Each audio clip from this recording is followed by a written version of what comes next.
Hey everyone, today we're going to talk about pivots and origins within Neos. Pivots and origins are kind of the same thing. Those of you who are coming from 3D modeling applications such as Blender, etc., will know it as origins. In Neos, we appear to use the term pivots or origins interchangeably, depending on the UI or people talking. So first of all, we're going to go ahead and create a cube. So we got this cube here. And I'm going to select this with the developer tooltip using secondary. And you'll see here that the gizmo that's rendered, we'll do a tutorial on gizmos at some point, but the UI that's rendered here, the gizmo, has a dot directly in the center of the cube. This is where the cube is located in 3D space, and it's got a position, a rotation, and a scale. The actual visual representation of the cube is just attached to that point in space. So when I move that point, the cube moves, but it's actually that point that's moving. To illustrate this, what we can do is we can go ahead and hit this up arrow button here from the inspector. So I've opened inspector and I've selected the cube and I'm hitting the up arrow here, which will create a parent slot. So now we're on a parent slot, and what I can do here is go back to the cube, move the cube a little bit to the left, and then go back to the parent cube, and you'll see here now that there is a pivot or an origin point here, but the cube is actually here. And so what happens is when I move this cube up and down, you'll see that the cube moves up and down, but it moves up and down relative to that point. If I then go ahead and select the cube beneath that again in the hierarchy, and move that up and down, you'll see that this cube moves again how you might expect. Going back to the parent, when I do a rotation, you'll see it rotates around that point as well. So I've got this kind of cube orbiting that point. There's a couple of useful things you can do here with that kind of setup. To do that here, I'm going to just clean up what we just did. So I'm going to parent this cube under wild root, which will take it back up out of the cube parent we created. Delete that, just so that we can reset things a little bit here. And I'm going to re-inspect the cube. Here I'm going to hit up arrow again, and then I'm going to duplicate the cube, and then I'm going to take the duplicate cube and move it to the left here. So now we have two cubes. If I rotate this cube, you'll see that again we're rotating around that first position that I created because I haven't moved the origin here.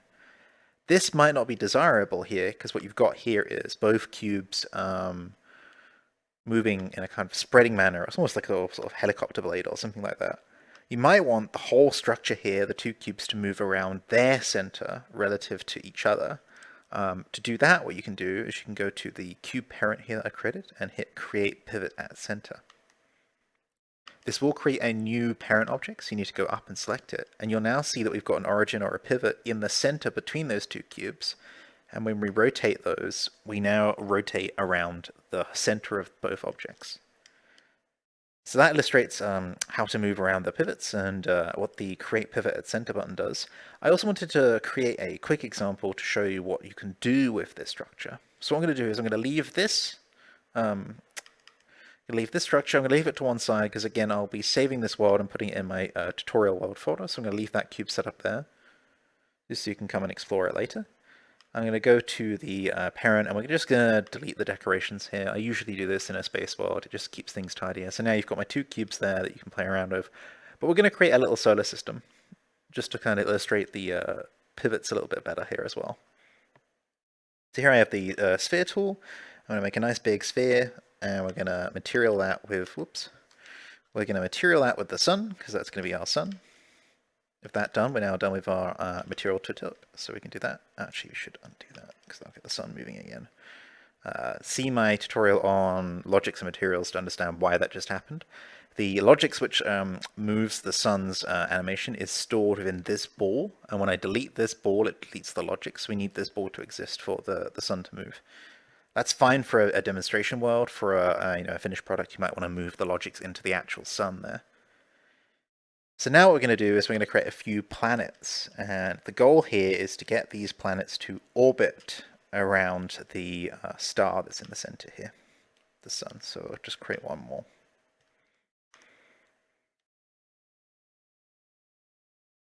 There we go.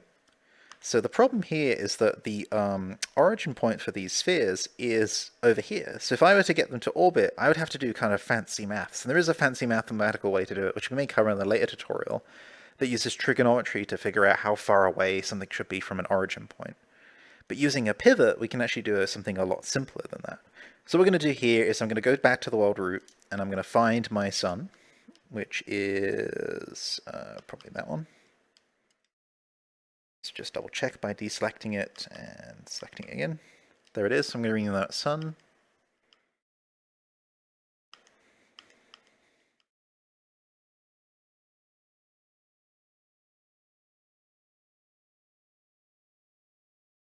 And now what we can do here is we can move all of these spheres underneath the sun. And we can add a spinner to the sun.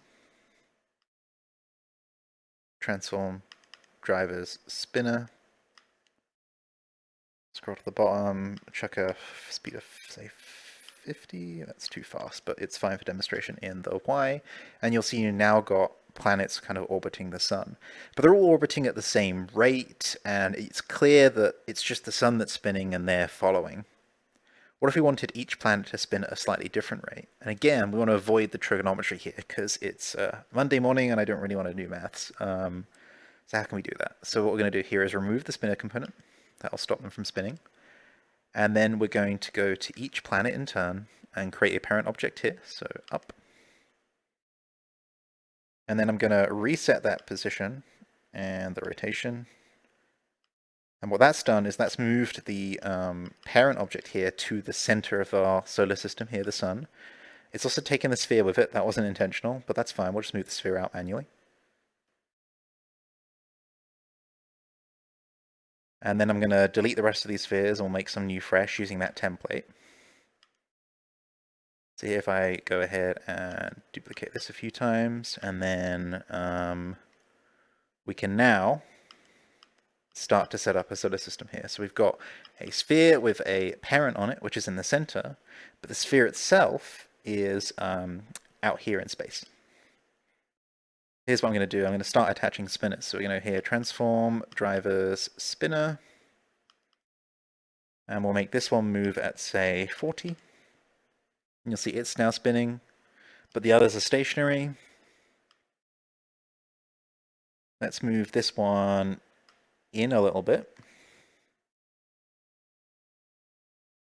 And then we'll attach transform, drivers, spinner, and we'll make this one move at, say, let's say 100. Oops, 100. And then we can go ahead at this one, and we will move that one, let's say, out a bit more.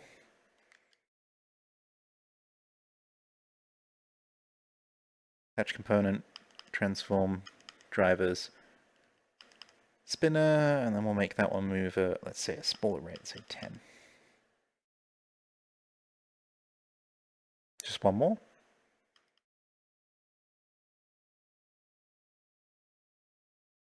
We'll move that really close.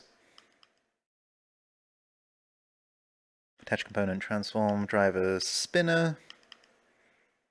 And then we'll make that move super fast. Let's say 200.